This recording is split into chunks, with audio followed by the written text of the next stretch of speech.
Entonces por eso le decía, se vale estar mal de vez en cuando, porque el mensaje de estos tiempos es que usted no debe estar mal, que usted no debe ser pobre. Usted es siempre, bueno, el vocabulario común es arrebate, declare. Hoy andan una nueva, empodérate. Estaba escuchando un discurso, dice, nosotros podemos arrebatar, podemos tomar, podemos declarar. Y entonces hay un debate entre pastores, ¿no? Eminentes teólogos, y todos dan la suya, sí, nosotros podemos acá y podemos acá. Y otro dice, pero al menos denme un versículo, dice. ¿Dónde está escrito eso? Dice, el hombre solamente puede arrepentirse de su pecado y tomar posesión de lo que Cristo ya ganó en la cruz del Calvario por nosotros. Entonces yo no necesito andar declarando, porque ya quien lo declaró fue Cristo Jesús en la cruz del Calvario.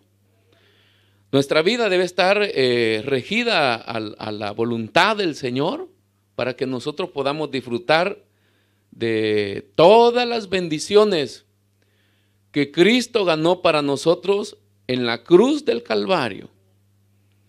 Si no vivimos para el Señor, entonces está otra porción de la Biblia, porque recuérdense que en Deuteronomio están clasificadas, ¿verdad?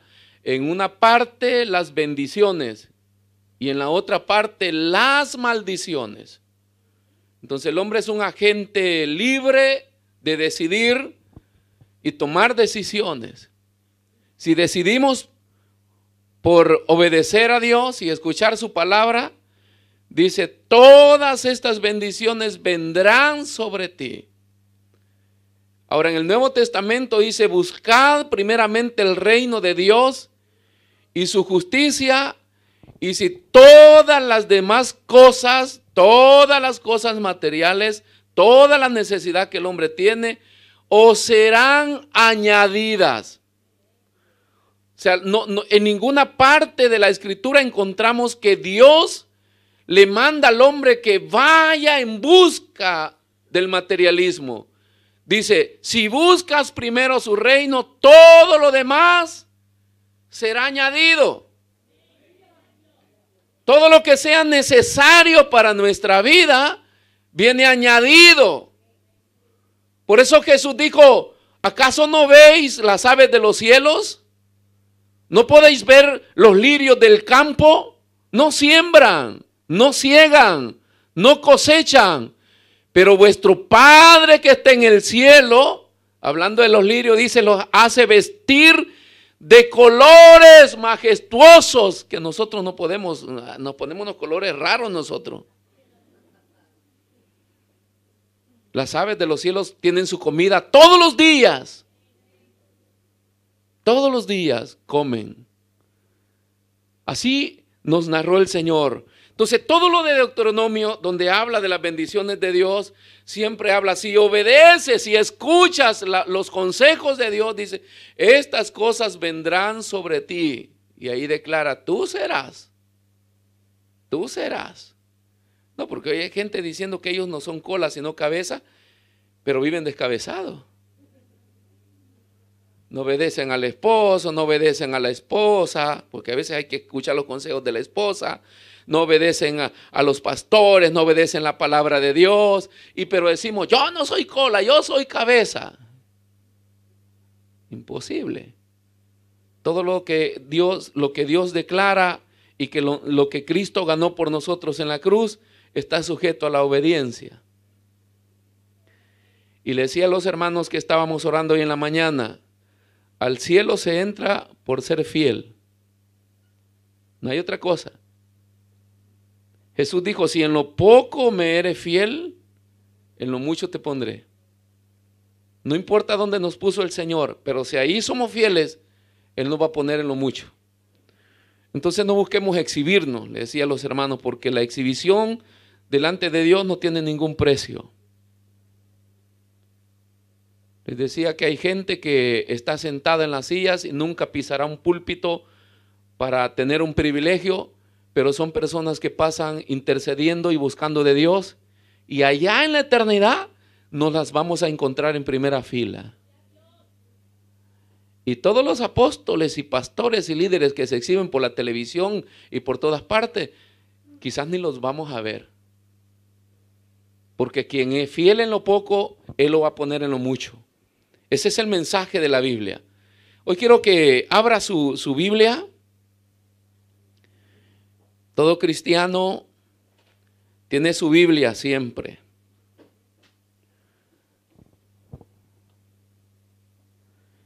De repente ya no usa carta usted, pero tiene ahí en su tablet,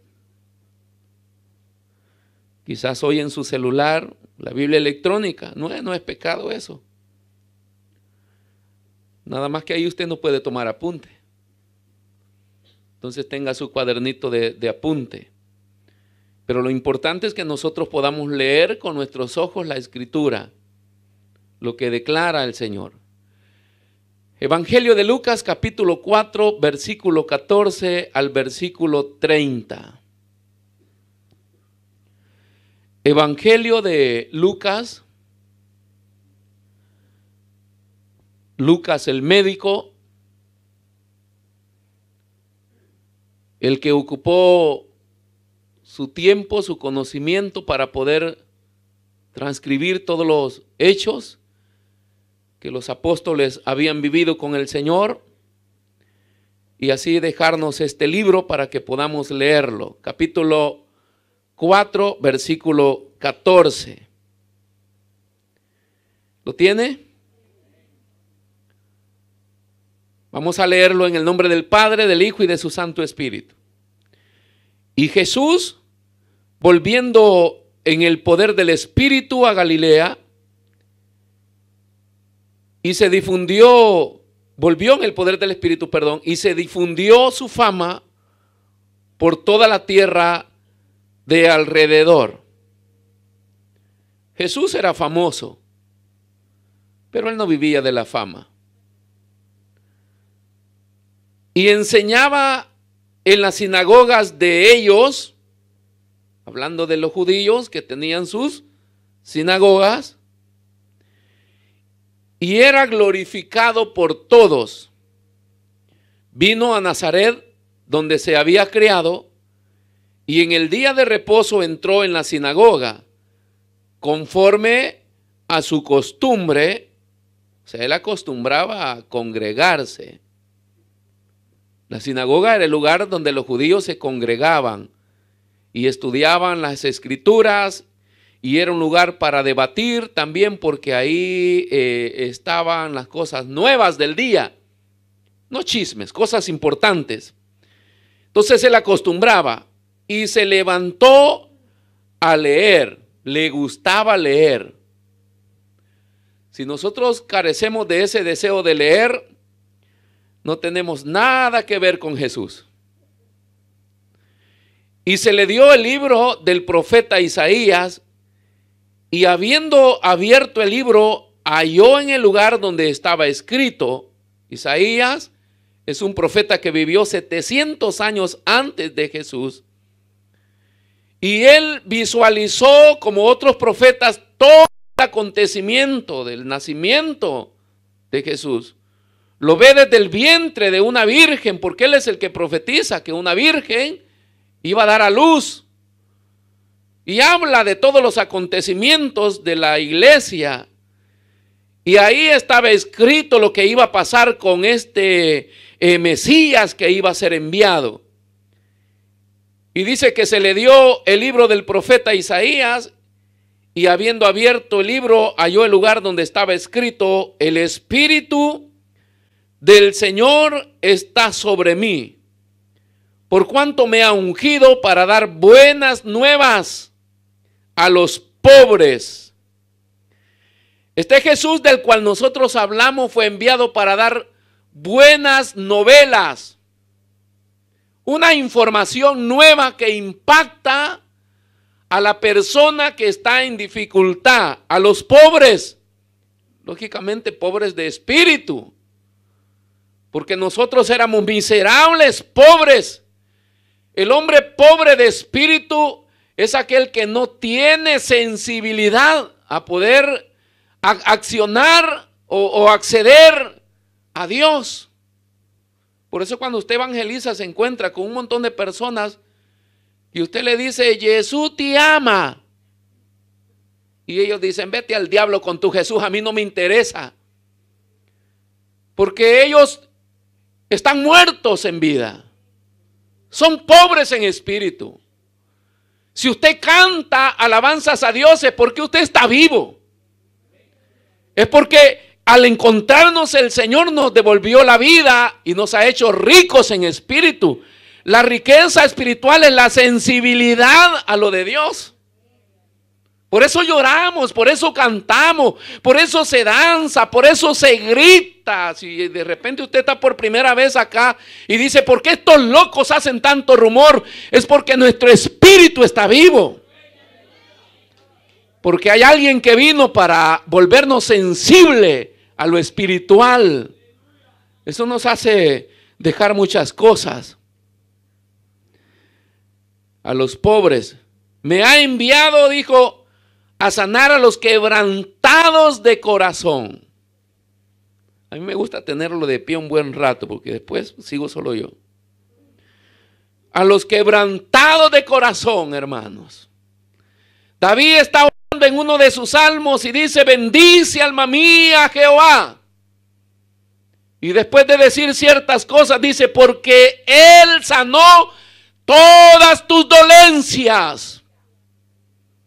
No habla de dolores físicos, del cuerpo, de los huesos o del pelo, de las uñas. Habla del dolor del alma, de los desprecios que el ser humano sufre en la vida y duelen. Duele el desprecio de una madre. Duele el desprecio de un padre.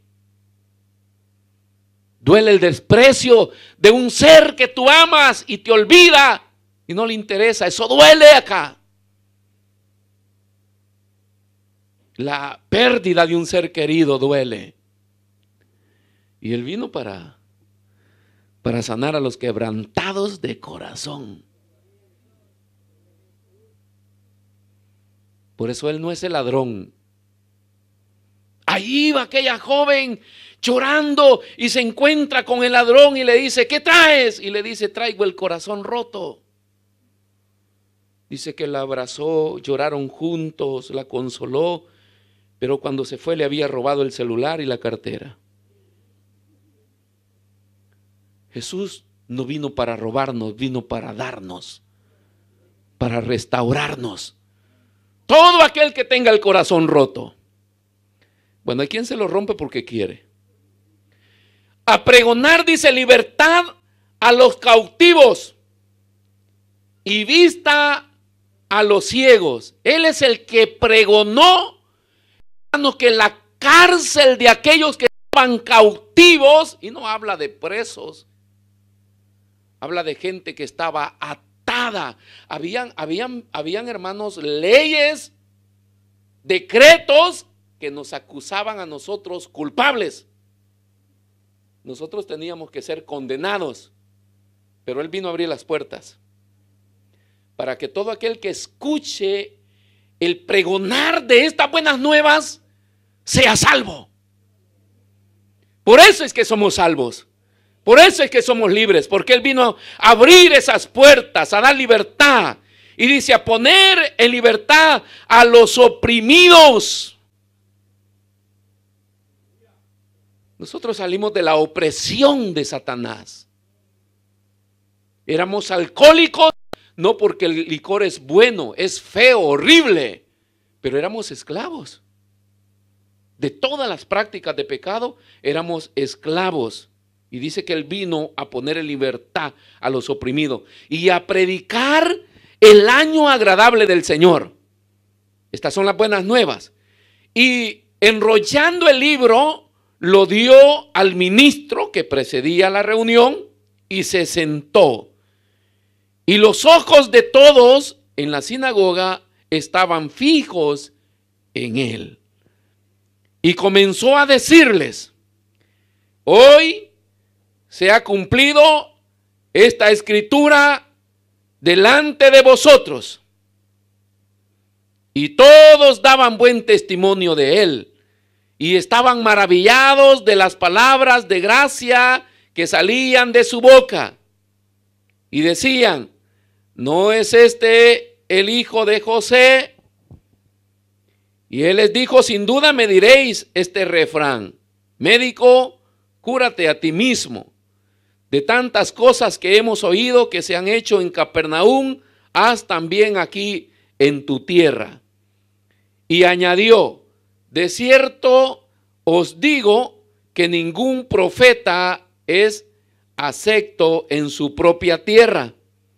Y en verdad os digo que muchas viudas habían en Israel en los días de Elías, cuando el cielo fue cerrado por 3 años y 6 meses, y hubo una gran hambre en toda la tierra.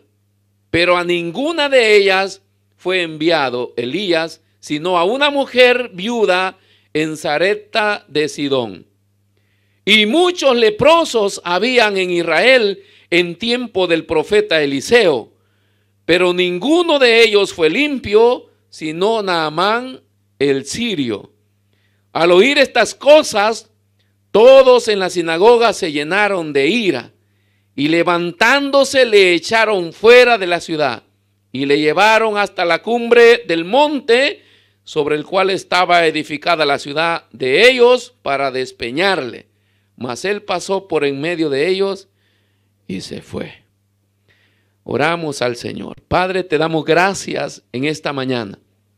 Te bendecimos, Señor, y te damos toda la gloria y toda la honra a ti, Señor. Te pedimos que nos bendigas con tu palabra y que puedas hablarnos, Señor, a nuestro corazón, a nuestro espíritu, y que el consejo de tu palabra pueda quedar, Señor, grabado acá en nuestro corazón, y que sea restaurado, que sea cambiado con tu poder, Señor. En el nombre de Jesús te lo pedimos. Amén, Señor, y amén. Gloria al Señor. ¿Puede sentarse esta mañana? Gloria a Dios. Hermanos, nosotros somos la gloria de Dios reflejada. Cuando dice que Dios no comparte su gloria con nadie, no es que Dios sea mezquino. Él ha derramado su gloria sobre nosotros. Lo único que narra es que nosotros no la podemos tomar para vanagloriarnos nosotros en nombre de Él. Como existe en la burocracia, ¿verdad? La influencia. Cuando la policía paró a una muchacha, hay una canción en mi país, o había, que el policía para a una muchacha y le va a hacer la multa. Y ella le dice: ¿pero por qué me para, señor policía? Y ella dice: si yo soy la amiga de la criada de la sierva de mi general. Y también soy, le dice, y comienza a hablarle de todas las influencias a las que ella pertenecía. Y el policía seguía escribiendo y al final le hizo la multa. Pero hay favores que los seres humanos podemos ganarnos por influencias. Cada vez que necesitamos un favor, siempre pensamos en alguien importante que nosotros conocemos. Y vamos ahí para que nos puedan ayudar. Eso es la influencia que los seres humanos tienen para poder gozar de esos privilegios. Y a veces a veces se violan reglas o leyes, ¿verdad? Pero se quitan.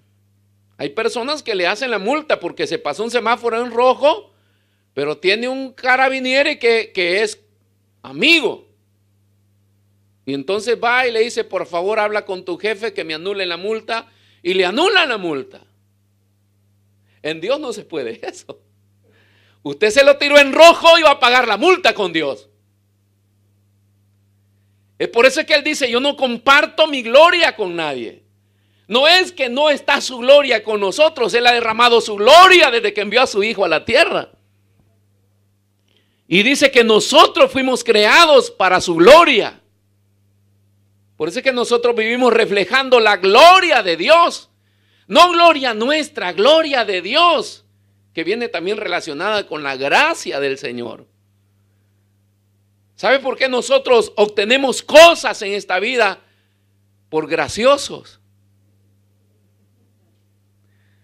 No por guapos, no porque tenemos plata, por graciosos. El Señor le dijo a Pablo: bástate de mi gracia.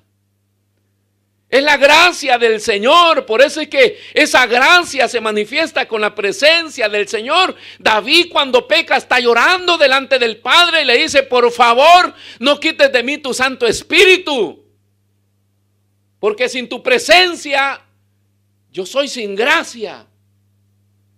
La gracia me puso delante de Goliat para matarlo. La gracia me llevó a ser elegido rey para sentarme en el trono. La gracia me hizo pelear las 1000 batallas y matar a miles y regresar con la tropa de nuevo. La gracia de Dios. Cuando él está a punto de perderla, le dice al Padre: quítame todo lo que quieras, pero no quites de mí tu Santo Espíritu. Porque nosotros sin el Señor somos desgraciados. Solo con el Señor somos agraciados. ¿No se siente así un poco usted como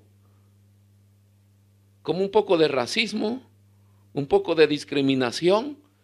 Cuando usted va a buscar algo y se le quedan viendo de la planta de los pies a la cabeza, así con desprecio lo ven a uno. Dice: no sé qué tienes tú. La gente no encuentra nada bueno físicamente en nosotros. O alguna vez le han dicho: uy, que me caes bien, eres muy guapo. Te voy a dar el trabajo porque tú eres bien guapo. No, siempre le dicen: no sé qué tienes tú. He visto a muchas, dicen. Pero te voy a dar la oportunidad a ti. Y lo observan a uno y se le quedan viendo. Uno se siente discriminado, como que por lástima le dan. No, no es por lástima, es por gracia. Y usted diga: yo sé lo que tengo, la gracia del Señor. Amén. Estas buenas nuevas, hermano, porque de eso se trata el tema, de las buenas nuevas que hablan del dominio de nuestro Señor Jesucristo. Nosotros pertenecemos a un Cristo que tiene el dominio por sobre todas las cosas. Nadie dice amén.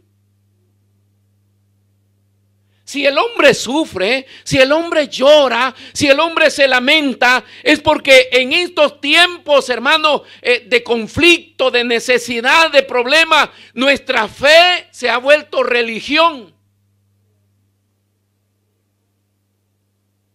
A veces nos llenamos la boca de decir: yo pertenezco a una linda iglesia, tenemos un lindo local, un hermoso pastor. Gracias. Y es un bonito lugar donde estar. Me gusta ir los domingos porque estoy con los hermanos y conversamos, pasamos un buen momento. Eso es religión. Porque no consiste solamente en eso el motivo por el cual yo me reúno en este lugar. Como punto principal, yo vengo a este lugar, hermano, dispuesto a encontrarme con mi Señor. No importa lo que pueda estar pasando, no importa lo que el enemigo haya puesto en mi camino, pero yo vengo a un lugar donde se adora al Señor y Él ha prometido que habita en medio de la alabanza de su pueblo. Entonces yo vengo a adorar a ese Señor que tiene el dominio por sobre todas las cosas. Eso es como, a veces uno tiene animalitos, perdonen la comparación, pero gatitos, perros, allá en nuestro país es fácil porque viven afuera. Y a veces esos animalitos vienen del monte y vienen gimiendo, vienen llorando, y su amo los toma y comienza a revisar las cebolletas de los pies, a ver si se ha metido una espina o qué es lo que trae, y uno les purga todo y les saca todo. al perro o al gato y él está contento porque algo le dolía. Nosotros tenemos a un Jesús poderoso, que no importa las espinas que usted, hermano, le hayan atravesado por estar en ese mundo, pero Él tiene el poder para liberarlo. Él tiene el poder para sanarnos. No importa lo que, hermano, la ciencia haya declarado, tenemos a un Cristo poderoso. Él tiene el dominio. Entonces es importante que como iglesia recordemos que en estos tiempos difíciles nosotros somos servidores de un Señor que lo puede todo. No hay nada imposible para Él. Si hay algo que Dios quiso demostrar enviándonos a su Hijo, porque ese ha sido el plan de Dios y el propósito de Dios, hacerle entender primeramente a Israel que Él tiene el control por sobre todas las cosas. Israel no lo entendió.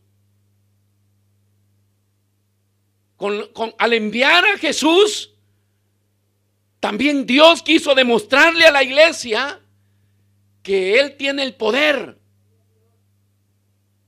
Por eso es que murió y la Biblia dice que el poder de Dios le resucitó de los muertos. Y Jesús mismo, estando en la tierra, vive un episodio similar. Dice que le fueron a avisar que su amigo estaba muerto. ¿Se recuerda? Su amigo Lázaro. A nosotros nos comunican ahorita que un pariente nuestro está enfermo y ya estamos pensando quién nos presta para comprar el billete e irnos. Porque uno entra en angustia y en desesperación porque somos incapaces de hacer algo, pero queremos estar ahí. Jesús le dieron la noticia que su amigo estaba enfermo y él dice: ok, ya voy a llegar. Ahorita, dicen los dominicanos. Ese ahorita significa que puede llegar hoy como puede llegar mañana. Si ahorita llego, en salvadoreño le dice ahorita y en una cuestión de minutos usted está ahí. Pero en dominicano no, ellos dicen ahorita, usted tiene 3 días para esperarlos. Entonces Jesús le lleva la noticia y él dice: ahorita llego. Y se quedó 2 días más. Y estaba a distancia de 2 días, se le hicieron 4 días para llegar. Pero antes de salir y dejar de ministrar la gente que tenía necesidad, habla con sus discípulos y le dice: hoy sí vamos a ir a ver a mi amigo porque estaba enfermo y hoy ya está dormido. Y dice que les hablaba de que ya estaba muerto, pues. Cuando el Señor le diga a usted: te veo dormido, usted estás muerto, hijo. La Biblia habla así, se expresa así de la muerte espiritual o muerte física de los que duermen. Y le dijo: él duerme, pero vamos a ir, dice el Señor, para despertarle. Wow, hermano, qué confianza, ¿no? Qué confianza la de Jesús, que sabe que Lázaro está muerto, pero él dice: vamos a ir para despertarle. Qué lindo que la iglesia, hermano, a pesar de todo lo que pase, usted diga: yo estoy yendo a la casa del Señor, voy a adorarle a Él, y yo sé que no importa lo que hayan declarado, aunque mi problema se vea imposible, yo voy a ir a aquel que tiene el poder de despertar los muertos, restaurar las vidas. Y dijo: vamos a ir para despertarle. Y cuando llegó a casa, encontró las 2 hermanas enojadas. Y dice que había un montón de judíos. La historia dice que los judíos lloran sus muertos, y cuando ellos no quieren llorar, pagan a personas para que lloren. Sí, para ellos es muy importante ese día. Y ellos tiene que haber muchos gritos ahí. Entonces ellos pagan para que lloren. Y dice la Biblia que cuando Lázaro estaba muerto, todos los vecinos habían venido para llorar con ellas. Nosotros éramos bandidos cuando pasábamos por algún velorio, como siempre dan pan y café. Si lo conocen, pero. Entonces nosotros íbamos y nos parábamos enfrente de la caja donde estaba el muerto y decíamos, pobrecito. Y a veces se nos salían unas lágrimas. Claro, estábamos borrachos. Y llegaban los dueños del muerto y decían, ¿ustedes lo conocían? Sí, era nuestro amigo. Y comenzábamos a hacer, siéntense, pasen adelante, muchachos. ¿Quieren tomar algo? Sí, cafecito, por favor, con pan. Pero si era posible, llorábamos por el muerto. Imagínense que toda esta gente está llorando por el muerto y el Señor, hermano, nos da una gran lección porque Él no va triste, no va desesperado. Y hoy, ¿cómo le hacemos? No, todavía pregunta, ¿dónde le pusieron? Y ellas dicen, tiene 4 días de muerto, ya apesta. Pero Él les dice, yo les he dicho que si creen, ustedes van a ver la gloria de Dios. Esta vida del evangelio, hermanos, es una vida de fe. El cristiano se mueve por fe. Esa experiencia de un cadáver sepultado de 4 días, al tercer día los cuerpos comienzan a entrar en descomposición. No digamos al cuarto. La condición en la que estaba tiene que ver, hermano, con la condición de nuestro problema. Cuando pensamos que ya no podemos salir, ya no tenemos solución, mejor nos rendimos. Pero recuérdese que usted es seguidor de Jesús.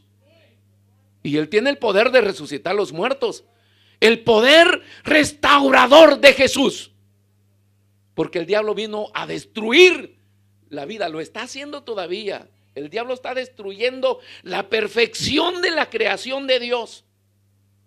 Está haciendo con el ser humano, hermano, porque el ser humano, todo lo que Dios hizo es precioso, pero el hombre, dice la Biblia, que cuando lo hizo, dijo que era demasiado bueno, mejor que lo que había hecho. Y la Biblia le llama la corona de la creación. Y era diferente a toda la creación. ¿Por qué? Porque el hombre podía razonar. Y al hacer al hombre, puso parte de él en nosotros. Éramos perfectos. Pero el diablo vino, entró el pecado y sigue destruyendo a la humanidad. Y en cuenta de esa destrucción van unos cuantos hermanos y hermanas, gente cristiana, que está entrando, hermano, en ese sistema de laboratorio que Satanás ha levantado para desfigurar la imagen y la perfección de Dios en el ser humano. El mundo es un laboratorio de Satanás para desfigurar. ¿Usted lo ve? El hombre quiere ser mujer, la mujer quiere ser hombre. Hay unos que quieren ser las dos cosas. Nos enseñan cómo nos tenemos que vestir, cómo nos tenemos que peinar.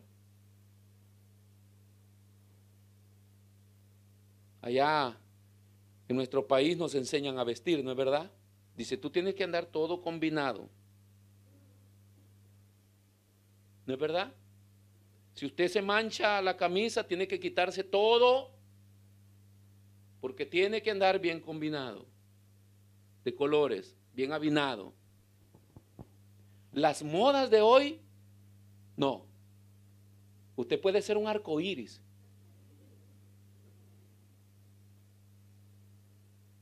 Imagínense que a uno le enseñaban y dice, si tú usas una camisa de un solo fondo, puedes usar corbata de color. Pero si tu camisa es cuadriculada, no puedes usar una corbata cuadriculada. No se la esté cubriendo, que yo solamente estoy poniendo un ejemplo. Esas eran las normas antiguas, cómo la persona tenía que vestirse juzgado en un orden. No, hoy usted va a ver que la camisa cuadriculada de rojo y la corbata cuadriculada y la yaca también y el pantalón verde. Entonces ya usted antes sabía identificar cuando un cómico, un payaso se subía en un bus o se paraba en una plaza. Hoy no. Porque hoy todo mundo, pero es solo para mostrarle cómo este laboratorio de Satanás, ¿verdad?, ha sido puesto para distorsionar lo perfecto que Dios hizo en nosotros. Él vino para eso, para destruir, pero Cristo vino para dar vida. Cristo vino para reconstruir toda obra del diablo. Esas son las buenas nuevas, hermano. Y tiene que ver con el poder que Dios tiene en toda la humanidad. Y cuando Dios quiso demostrar resucitando a Lázaro y resucitando a Jesús, nos quiso dar a entender a la iglesia que no hay nada imposible para Él. Todo es posible. No hay nada imposible. El problema es que, repito, nuestra fe se ha vuelto religión. La Biblia dice que con ese mismo poder que Él levantó a Jesús de los muertos, con ese mismo poder nos va a levantar a nosotros. ¿Cuánto creen en la resurrección? ¿Cuántos creen que se van a morir y el poder de Dios lo va a levantar, lo va a resucitar y lo va a llevar allá a la gloria con Cristo? ¿Usted lo cree? ¿Cree de verdad eso? Y entonces, ¿por qué no cree que le puede sanar? ¿Por qué no creemos que tiene el control para cuidar de nosotros, para cuidar de nuestros hijos, para cuidar de nuestros bienes? Él tiene el control, Él tiene el cuidado, Él lo puede hacer. Lo que tenemos que hacer nosotros es creer, mantener esa fe. Por fe vivimos, hermano. Por fe andamos, dijo Pablo, no andamos por vista, por fe. Usted no está seguro porque lleva 2 guardias a la par, no. Nosotros estamos seguros porque hay ángeles que van alrededor nuestro.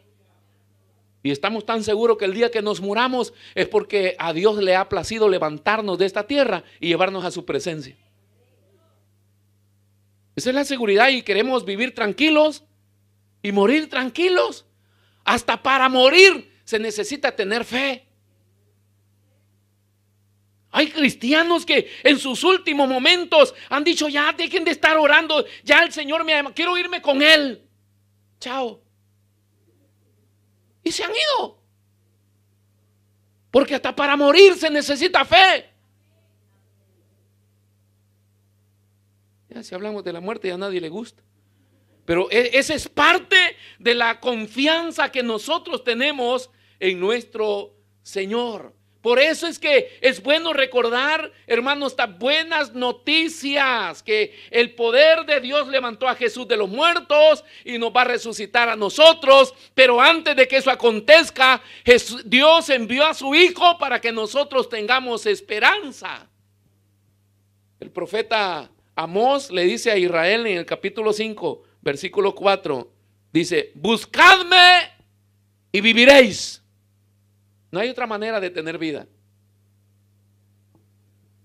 La religión mata.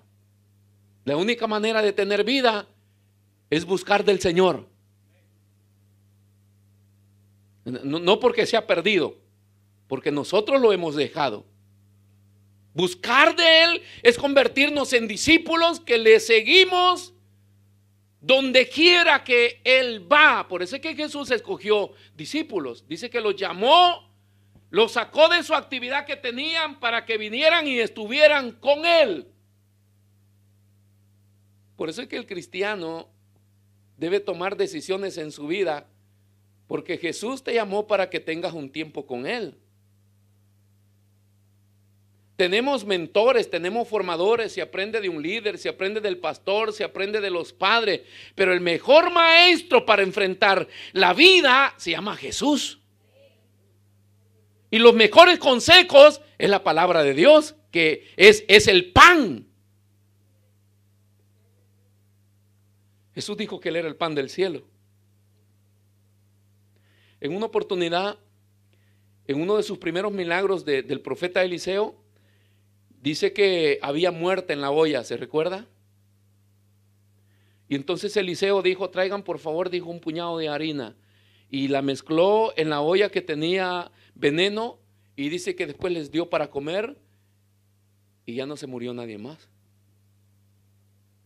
Y entonces la única idea que nos da cuál es la química, la fórmula de qué es lo que contiene esta harina.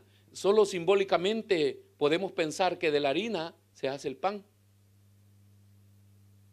Y el pan era Cristo Jesús. O sea, en pocas palabras, el profeta metió a Jesús en la olla. Qué lindo si nosotros involucráramos a Jesús en todo. Métalo a la olla. Métalo en su problema. Él tiene un nombre que es sobre todo nombre. Y no importa qué espíritu hay ahí operando en esa olla. Dice que había un espíritu de muerte, pero cuando el profeta hizo eso, la muerte desapareció. Todo puede desaparecer si nosotros los cristianos involucramos a Jesús, pero así, hermano, desesperadamente. O sea, Jesús debe ser, hermano, el aliento de nuestra vida. Sin Él no podemos vivir. ¿Por qué lo cantamos y no lo buscamos como lo deberíamos buscar? Ay, no, sin ti yo no puedo vivir. Así como el siervo brama, ve, y estamos cantando, pero en la realidad cuando viene el problema, no nos parecemos nada a ese becerro.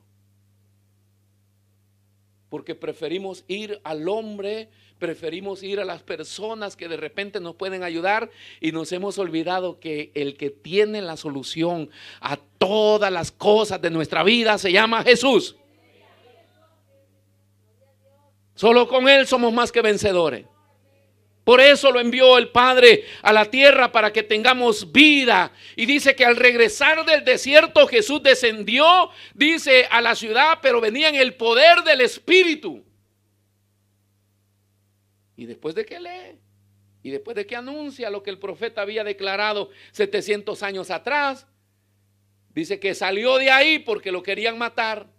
Y usted encuentra en todo lo que sigue del capítulo 4 y capítulo 5, comienza a sanar, a sacar espíritus inmundos que habían en la persona. Sanó a una suegra, sanó a muchos antes de que se pusiera el sol, y recorre todo Galilea, hermano. Y luego acontece el primer milagro sobrenatural, que es la pesca milagrosa. Y hay una serie de cosas que la Biblia nos cuenta de lo que Jesús hizo y que está dispuesto a hacer por nosotros. Pero nosotros debemos buscarle compasión. Algunos personajes de la Biblia, hermanos, que le buscaron al Señor porque entendieron que Él era la única solución. ¿Sabe que nosotros tenemos la gran bendición del gran avance de la ciencia? Y bueno, hoy las personas podemos evitar la muerte poniéndonos en manos de los médicos, porque la ciencia también la dejó Dios. Pero no es la prioridad en nuestra vida. Usted se puede poner en las manos de un médico, pero si no se pone en las manos de Jesús, esos médicos pueden a veces actuar, aunque en forma incorrecta y en partes incorrectas. Porque hay quien iba para que le intervinieran el pie izquierdo y le cortaron la derecha. Y hay quienes se han muerto porque le dejaron alguna pieza adentro. Hay hermanos de la iglesia que ya les ha pasado que están con el expediente de otra persona. Y le dicen, sí, a ti te vamos a intervenir ahorita mismo. Dice, no era de eso, doctor. Dice, perdón, nos equivocamos. Entonces es verdad que está la ciencia, pero pónganse en las manos del Señor para que Dios use esas personas. Pero lo primordial en los cristianos, a lo que nos lleva la fe, es acudir al Señor. 100% depender del Señor en toda circunstancia. Pero esto implica, ¿verdad?, que nuestra fe lo que hace es, hermano, que despierta una especie de pasión en nosotros, y en cada circunstancia de dificultad, el primer nombre que aparece en nuestro espíritu debe ser Jesús. No sé por qué no se nos mete tanto en la cabeza eso. Porque el católico en cada cosa, ¡ay, Virgen purísima! Ellos siempre nombran, están tan centrados que no se equivocan de santo. Porque hay un santo para cada cosa. Hay un santo para la pobreza, hay un santo para el dolor, hay un santo para esto. Y en cada momento que les pasa, la cosa que sea, nombran al santo. Santo Tomás. Y mencionan, y a ellos no se les olvida. A nosotros nos pasa algo, ¡ay! Decimos, ¡ay! ¿Y hoy qué hago? Se nos olvida que sí tenemos un santo. Y es el Santo Jesús. Entonces nosotros tenemos que acudir, hermano. La fe hace eso, que en medio de por eso es que la fe tiene que ver con mis actitudes. ¿Cómo voy a reaccionar yo? Cuando decimos que tenemos fe, esto lo he predicado muchas veces, entonces eso viene mostrado en mi reacción ante la dificultad. ¿Cómo reacciono yo? ¿Usted se va a esconder debajo de la cama? Dicen que venía un huracán en los Estados Unidos, y hay una señora que se había convertido hacía unos pocos días, tanto así que todavía fumaba. Pero dicen que viene el huracán y la señora siempre acostumbraba a tener su hamaca amarrada en 2 árboles, y ahí pasaba acostada dándose viento. Y cuando el huracán viene y va a pasar por ese lugar, toda la gente viene corriendo, y en cuenta con esa gente vienen unos cuantos hermanos. Y le pasan gritando, hermana, hermana, levántese que el huracán viene, la va a matar. Y la hermana les dice, pero fumándose su cigarrillo, dice. Pero les dice, ¿y ustedes que no tienen a Dios? Dice, no, corramos a la casa del refugio, y ahí se esconden para que el huracán no les pase nada. Y ella dice, pero si Dios quiere que se mueran, los va a levantar con todo y la casa del refugio. Y dice que pasó el huracán y levantó la casa del refugio, hermano, y destruyó todo. Y el huracán pasó y se fue, y la señora quedó acostada en su hamaca.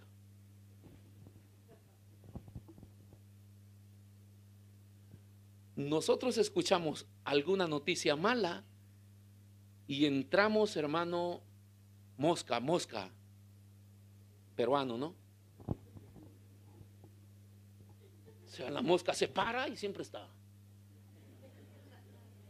Y usted, para cazar esa mosca es difícil, porque ella con sus antenas está detectando todo movimiento. Entonces nosotros, cuando vemos la dificultad, entramos. Si fuéramos católicos, bajáramos todos los santos del cielo. Mi fe, hermanos, mi fe demuestra mi reacción, o mi reacción muestra mi fe. Al contrario, ¿cómo reacciono yo a la mala noticia? ¿Sabe cuántas personas se mueren? No porque les tocaba morirse, sino porque ellos decidieron reaccionar mal. No se iban a morir ese día, pero se murieron por reaccionar mal. Habían veces que en la guerra íbamos caminando y de repente ¡pum!, le explotaba la bomba. Y la técnica es que usted se quede parado donde está. No se mueva, porque si explotó una, ese campo es minado.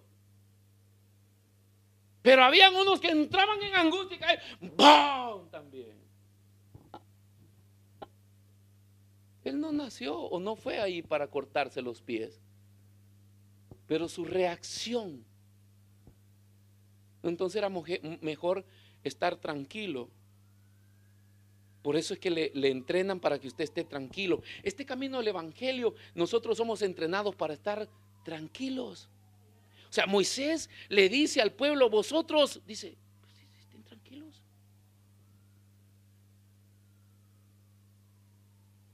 Imagínense que cuántas veces peleando horas. Algunas de las veces que recuerdo peleamos día y noche. Una de las que más recuerdo es que peleamos 15 días, hermanos, sin parar. Y nosotros bajábamos de las 10 de la noche a una base que teníamos y a las 6 de la mañana íbamos de regreso a pelear todo el día y parte de la noche. Y durante ese día, lo recuerdo muy bien porque había que respetar las horas de comida. Si usted no come, no resiste. Entonces, después de estar disparando, usted sentadito ahí, ¿verdad? En su roca donde estaba. Un pancito, una latita, ponía el fusil a un lado y se iba a comer.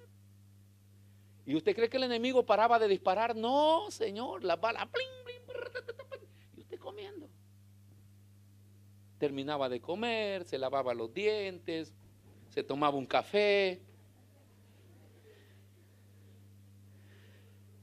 Ay, hermano, las balas le meten en terror a cualquiera.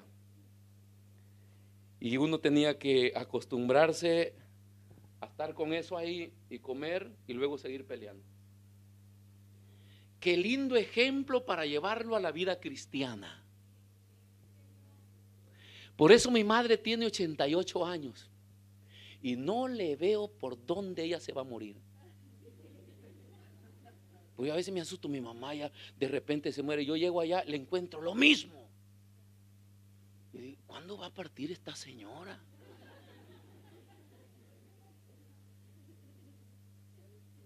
Y yo tengo también esa esperanza, si mi madre vivió eso, ¿cuánto voy a vivir yo?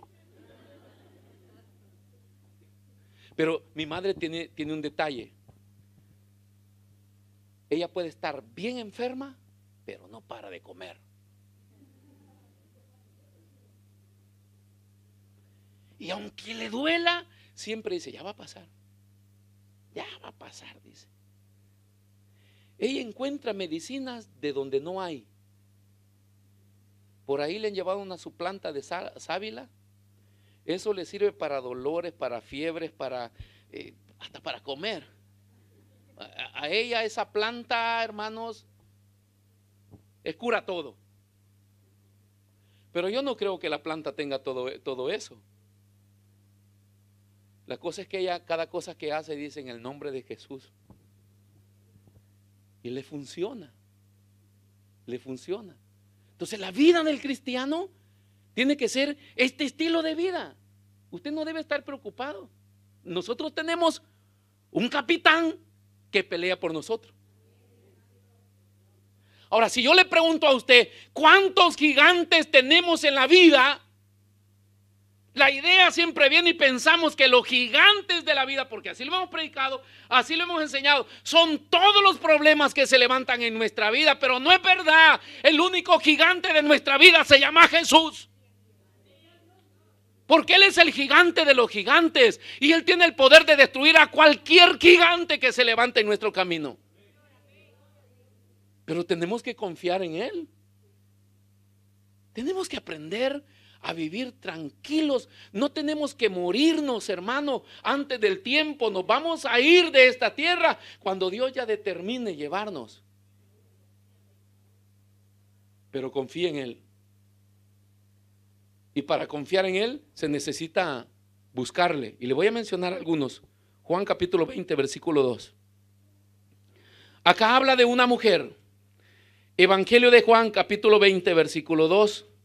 Habla de María, dice el versículo 1, en el primer día de la semana, María Magdalena fue de mañana, siendo aún oscuro, al sepulcro y vio quitada la piedra del sepulcro. Entonces corrió y fue a Simón Pedro y al otro discípulo, aquel al que amaba a Jesús, y le dijo, se han llevado del sepulcro al Señor y no sabemos dónde le han puesto. Acá encontramos, hermanos, la historia de una mujer que la Biblia determina que había estado a los pies del maestro. Jesús había hecho tantas cosas por ella. Y esto había hecho que esta mujer mantuviera una relación estrecha con el Señor. Lloraron mucho cuando lo crucificaron. Lloraron mucho cuando a Jesús lo tomaron y lo llevaron preso. Ellos sufrieron mucho, ellos, sus discípulos. No solo los apóstoles. Tenía muchos discípulos y muchas mujeres que le servían al Señor y estaban muy ligados a Él. O sea, no podían vivir sin Él. Y aunque no comprendían o entendían todo el mensaje que Jesús les había dicho y que tenían que pasarlo, ellos no lo lograban entender, pero vivían, hermanos, desesperados porque querían encontrarse con Él. Corrió a buena mañana, dice la Biblia, al sepulcro, y cuando llega al sepulcro no lo encuentra. Y ella está desesperada. Nunca he visto un cristiano desesperado porque no encuentra a Jesús. Pasamos etapas de nuestra vida resecos y sabemos que Dios no está, pero no damos modo, hermano, de demostrar dónde está mi Jesús. Si estoy entendiendo que Jesús es mi Señor, que Jesús es mi libertador, que mi Jesús es todo, porque así lo declara Él en el libro que hemos leído de Lucas. Él dice que vino para eso, para que el pueblo tuviera buenas noticias, para que el pueblo supiera que todo el agravio y todo lo que estaban pasando, Él era la solución. Y eso lo entendemos muy bien. Pero cuando Él no está operando en nuestra vida, nosotros no lo entendemos y no nos desesperamos por buscarlo. Si nos desesperáramos, hermano, que yo considero que los cultos más importantes, aunque todos son importantes en esta iglesia, pero los más importantes son los 2 cultos de la semana. ¿Y sabe por qué?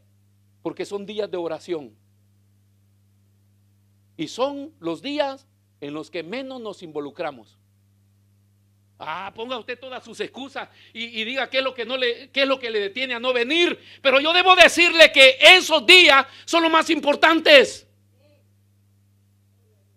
Porque es el tiempo donde se ora más. Y donde traemos nuestras peticiones al Señor. Y nos ligan a Él. Repito, no es que estos cultos de domingo no tengan importancia, son importantes, pero hay otros prioritarios. ¿Por qué? Porque contienen cosas más importantes que otras. Y esta mujer, dice la Biblia, que llega y está desesperada, hermano, se vuelve como una loca. Está loquita, está buscándolo. ¿Quién se lo robó? ¿Dónde se lo han llevado? Hasta el grado que Jesús se le aparece. Porque Jesús se le aparece a todos aquellos que desesperadamente lo buscan. No debió aparecer Jesús esa mañana ahí, pero aparece porque hay una mujer que está desesperada. Está acusando hasta al encargado del cementerio ahí que se lo habían llevado. Y cuando aparece Jesús, dice la historia que ella corre y se va a lanzar en su brazo, y Jesús le dice: no me toques todavía, yo no debería estar hoy acá. Dice: no me toques porque todavía no he subido, pero ve y llama a los otros y diles que he resucitado. Repito, hermanos, si buscáramos a Jesús como esta mujer estaba desesperada buscándolo, nosotros tuviéramos solución a muchas pequeñeces, porque no son ni cosas grandes las que estamos sufriendo, cosas pequeñas, y que no podemos salir de ahí. Sea joven, sea adulto, sea matrimonio, todo el mundo se encierra en su problema. Ay, es que es difícil. Ay, no puedo salir de acá. Y entonces, ¿para qué tiene la fe? Si la fe es la medicina, la fe es la solución. La fe es la que nos lleva a buscar de Él. Y Él está ahí para ayudarnos. Él se aparece. Y quiero que vea la mujer del flujo de sangre en Marcos 5:25. Está esta mujer ahí que dice que desde hacía 12 años padecía de un flujo de sangre. 12 años, hermano. La escritura narra que había buscado por todos los medios sanarse, curarse. Dice la escritura que había tenido mucho dinero, pero en busca de su cura, de su sanidad, había invertido todo lo que había tenido en médicos y no habían podido hacer nada por ella. Porque en esta vida podemos hacer todo lo que queramos, pero si Jesús no está involucrado, nadie podrá hacer nada por nosotros. Ni tu padre ni tu madre. Porque solo Cristo Jesús es la solución. Nadie, hermano. Y ella había invertido todo lo había gastado buscando la solución a su problema. 12 años de flujo de sangre. Alguien decía que aún para las mujeres tener su menstruación mensual es dificultoso, no digamos, hermano, un sangramiento diario, permanente, constante, era desesperante. Y nadie le había podido ayudar. Pero dice la Biblia que oyó hablar de Jesús. Oye, qué lindo, hermano, cuando las buenas novelas llegan, cuando las buenas noticias llegan. Jesús es el Salvador. Jesús es nuestra esperanza. Jesús es el transformador. Jesús es Él tiene el control por sobre todas las cosas. Él tiene el dominio. Aún Satanás no puede hacer nada si no viene autorizado por Él. Entonces llegó la noticia de que Jesús iba a pasar por ahí. Y entonces a mí siempre me llamó mucho la atención el motivo o la razón por qué la mujer dice que lo único que anhelaba era tocar el borde del vestido de Jesús. Decía el pastor Carlos uno de estos días que los cristianos, lo voy a parafrasear así, si nos hablan de promesas y si nos hablan de toda bendición que Dios nos va a dar, ay, nosotros estamos alegres y corremos. Pero lo que no entendemos es que lo que le dije al inicio, en el paquete viene bendición y maldición. Y se lo voy a narrar así en la historia de esta mujer. Dice que ella dijo: si tan solo tocar el borde del vestido del maestro, yo seré sana. Ahora, el libro de Deuteronomio, los vestidos, los trajes de los maestros o de los líderes religiosos tenían una connotación muy importante. Se deduce que el que usaba Jesús era un vestido de esta talla. Y estos vestidos venían hechos conforme la Biblia los describe. Y entonces en el libro de Deuteronomio encontramos de que capítulo 22 versículo 12 habla de que estos vestidos que usaban deberían de tener 4 esquinas, 4 flecos ahí. Te hará flecos, dicen, las 4 puntas de tu manto con que te cubras. Esos flecos, hermanos, estaban compuestos por 7 hilos, pero los 4 flecos, dice la historia, esto no lo encuentra en la Biblia, representan, porque es todo codificado. En esa vestidura está toda la Biblia codificada. Y estas 4 esquinas representan, dice, una letra del nombre Yahvé. Yahvé no tenía vocales. Entonces, está compuesto de 4 letras. J, H, W, H. Yahvé, o sea, Jehová. Y cada esquina representa el nombre de Jehová. Y luego estos flecos venían compuestos por 7 cuerdas que representan el número perfecto de Dios. Y luego había una cuerda de color azul que representaba, hermanos, a Dios. Era una cuerda azul que representa la realeza de Dios. Esa va en medio. Y entonces venían tejidos. Dice la historia que con estas 8 puntas estaba compuesta, los flecos estaban compuestas por nudo. Y entonces le daban un nudo y luego venía trenzado por números. De un nudo al otro nudo había un número. Y eso se encuentra en la historia.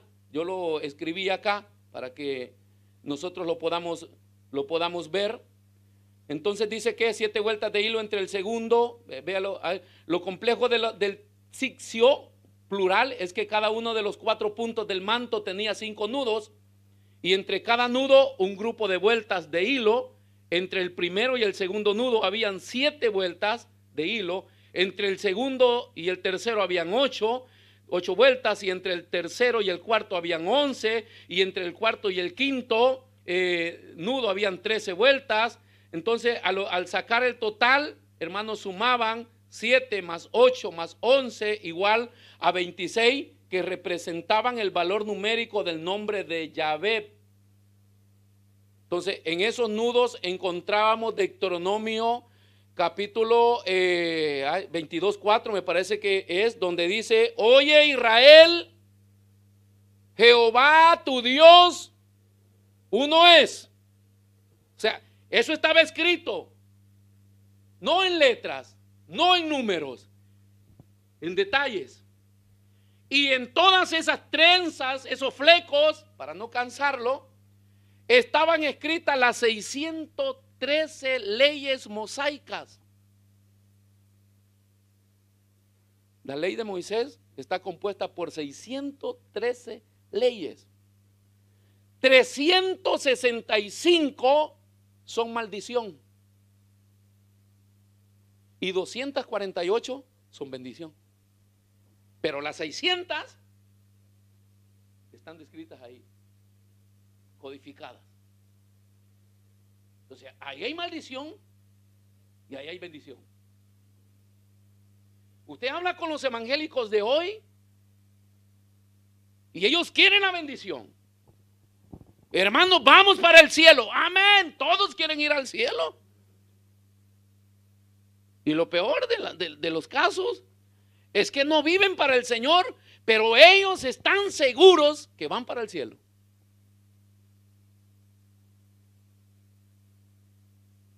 No. Dios dio promesas y dio maldiciones.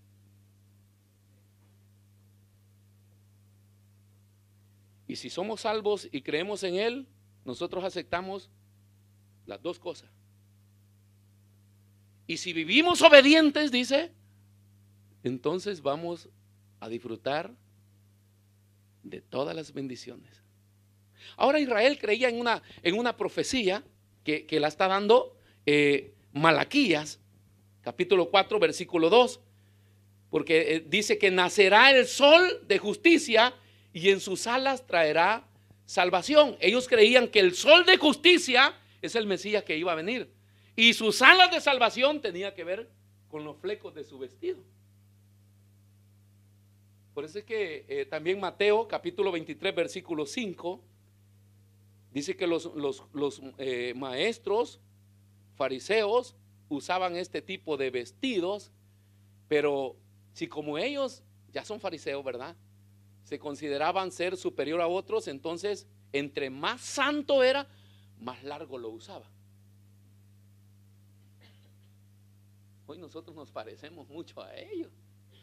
Entre más larga la falda, más santa. santa abertura que anda.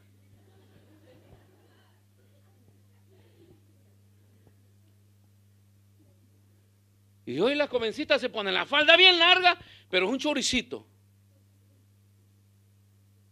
Y todas apretaditas, pero como le han dicho que no use mini sino larga, pero no le han explicado que también le haga flecos, paletones.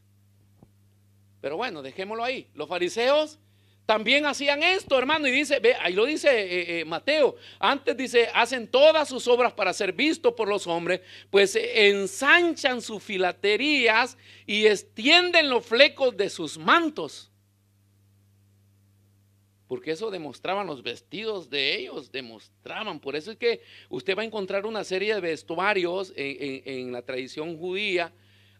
Los leprosos tenían un vestuario, los ciegos tenían otro vestuario, porque los identificaban lo que eran por su vestido. La Biblia dice que cuando Jesús sanó a Bartimeo de la ceguera, él tiró la capa. Y la capa era el traje que ellos usaban para decir, él es un ciego. Entonces a todos les ponían un traje. Los leprosos usaban su traje. Todo el mundo usaba su traje. Y ellos, los maestros, tenían estos trajes. Y quien lo usara más largo era más santo. Porque para ellos no contaba lo del corazón. Por eso es que Jesús vino a resaltar el corazón del hombre, más que su accionar, o más que todo reflejar algo que no es correcto, o sus pretensiones, más que todo.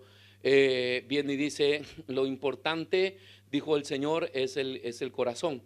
Entonces se ponían, ¿verdad?, estos mantos, y se creía que Jesús era el enviado y que en sus alas iba a traer bendición. Entonces esta mujer, cuando ve a Jesús, ella sabe que en el manto de Jesús están todas las promesas de Dios,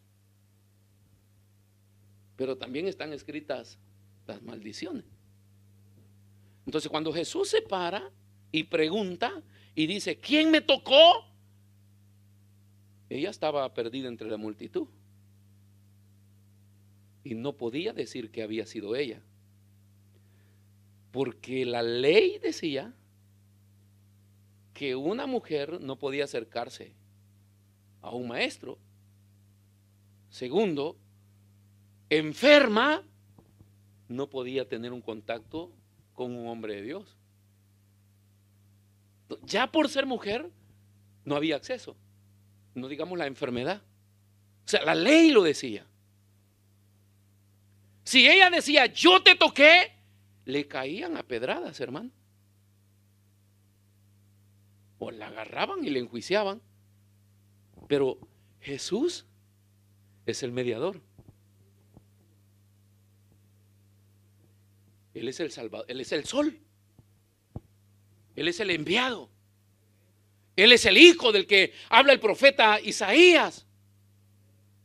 Consejero, Padre eterno, Dios fuerte, príncipe de paz.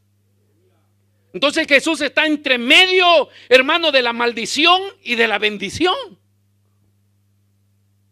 Y Él es el mediador. Entonces hay que involucrar a Jesús para poder gozar de las bendiciones. Hay que, hermano, aceptar al Señor para cancelar todas las leyes que nos acusan a nosotros. La Biblia dice que cuando Cristo murió en la cruz, clavó los decretos que nos acusaban. Porque en este evangelio que nosotros vivimos hay decretos de muerte y de vida.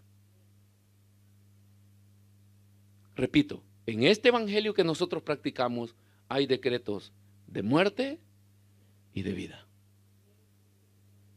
Póngase de pie, por favor. No se olvide eso.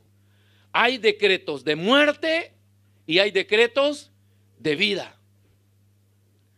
Y la única manera para que yo sea libre de un decreto de muerte es aceptar la vida en Cristo Jesús.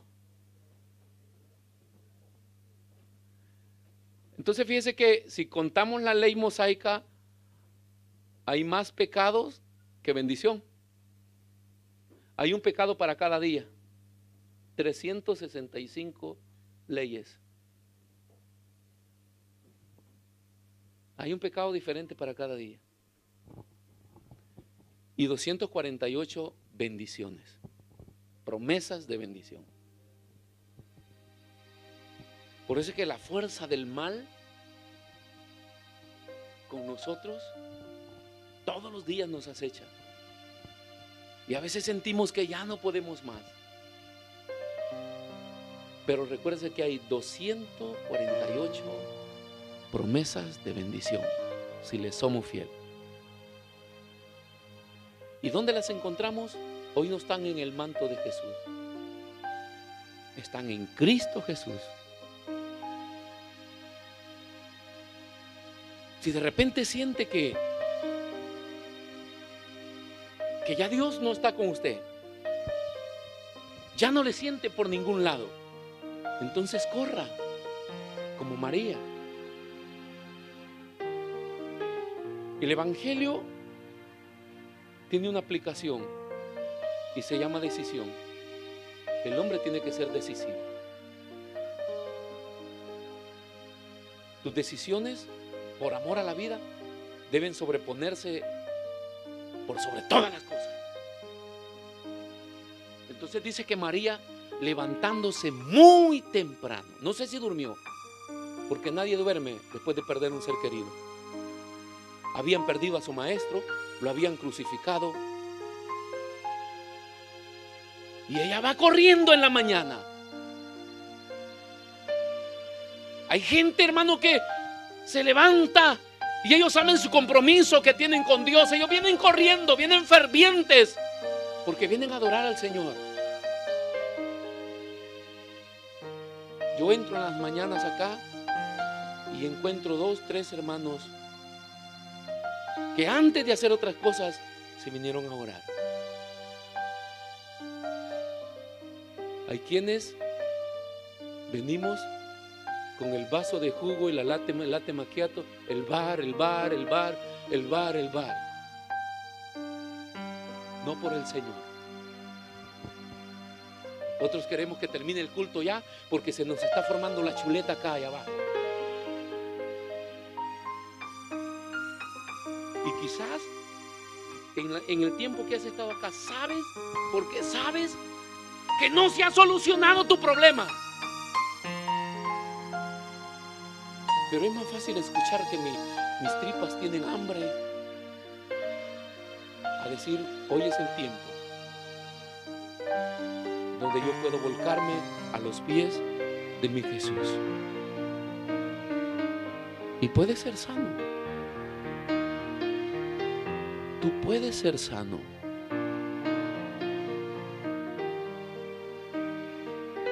Yo no predico sanidad porque lo aprendí en la Biblia. No, me tocó vivirlo en carne.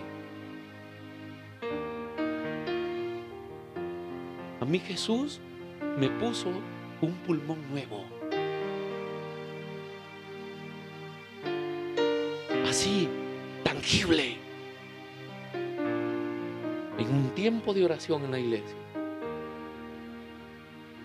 Yo tenía mi pulmón atravesado por una bala. Para los que no saben, me había entrado a 1 pulgada del corazón y me salió a unos centímetros de la columna y me atravesó mi pulmón. Y ya había salido del hospital porque los médicos pensaron que yo no iba a volver a caminar nunca más. Y a los 15 días salí del hospital por la misericordia del Señor. Pero mi pulmón no me funcionaba. Yo daba 5 pasos. Esa era mi vida.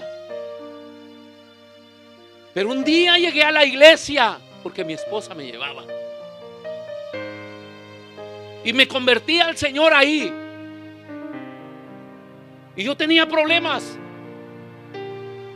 Y hace unos años atrás le había dicho al Señor parado en un campo: yo quiero que tú me saques de acá. Yo era un borracho, drogo, malo, malvado. Y le dije: tú me vas a sacar de acá. Bueno, y salí de ahí en una ambulancia. Pero yo crecí, hermano, mi vida de evangélico, de mi niñez, yendo a la iglesia, cantando alabanzas al Señor. Yo me puedo de memoria todas las alabanzas de los voceros de Cristo, todos los coros, las cadenas de coro. Cuando los hermanos acá no hayan que cantar, yo me desespero porque yo pasé horas cantando sin repetir un coro, porque yo había crecido así. Pero cuando llegué al Señor no podía ni hablar. Un día la pastora llegó donde estaba orando, puso su mano y me dijo, dice el Señor, me dijo un montón de cosas, pero me dijo, dice el Señor, que hoy te sana, te pone un pulmón nuevo.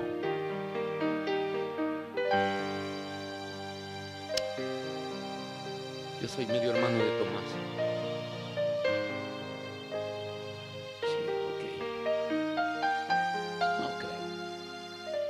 Me dijo, yo estaba pensando que quizás no era verdad, me dijo, 7 días de reposo, dice el Señor. Hermano, el siguiente día no me podía mover de mi cama. Me estaba sucediendo lo mismo que me pasó el primer día en el hospital. Yo estaba con cables y sondas y aparatos eléctricos. Ahí no me podía mover porque me dolía todo. Y ese primer día de reposo, yo no fui a trabajar esa semana, pues no me podía mover. 1, 2, 3, 4, 5, 6. Al 7º día se fueron los dolores. Y yo me levanté y comencé a cantar. Por eso es que usted ve que yo grito, porque siempre lo he dicho, no importa que a alguien le caiga mal, pero desde que el Señor me sanó, yo grito, hermano. Y hoy cuando grito mucho, me duele el pulmón sano, no el nuevo. Yo ya le estoy orando al Señor que vaya preparando un repuesto para el otro. Y comencé, porque parado en aquel campo le dije al Señor, si tú me rescatas, yo quiero que tú me lleves a una iglesia, yo quiero servirte, yo quiero adorarte, quiero cantarte. Entonces el Señor me sacó de ahí. Y cuando me convertí ahí, por eso es que yo motivo mucho a la gente y le enseño, le digo, no, usted no ande ocupando las bancas de atrás, que yo me recuerde desde que me convertí, bueno, desde antes de convertirme, porque el día que me convertí, yo estaba sentado enfrente del pastor ahí. Nunca estuve sentado atrás. Yo llegaba siempre a escuchar y siempre estaba ahí. Y comencé a cantarle al Señor, a cantarle hasta el día de hoy, hermano. Mi pulmón no me ha dado problema. Por eso es que predico sanidad. Porque no me lo contaron. Yo lo viví en carne propia. Y lo puede hacer en ti también. Lo puede hacer en ti. No importa, hermano, no importa lo que sea. Jesucristo tiene el poder por sobre todas las cosas. Cierre sus ojos.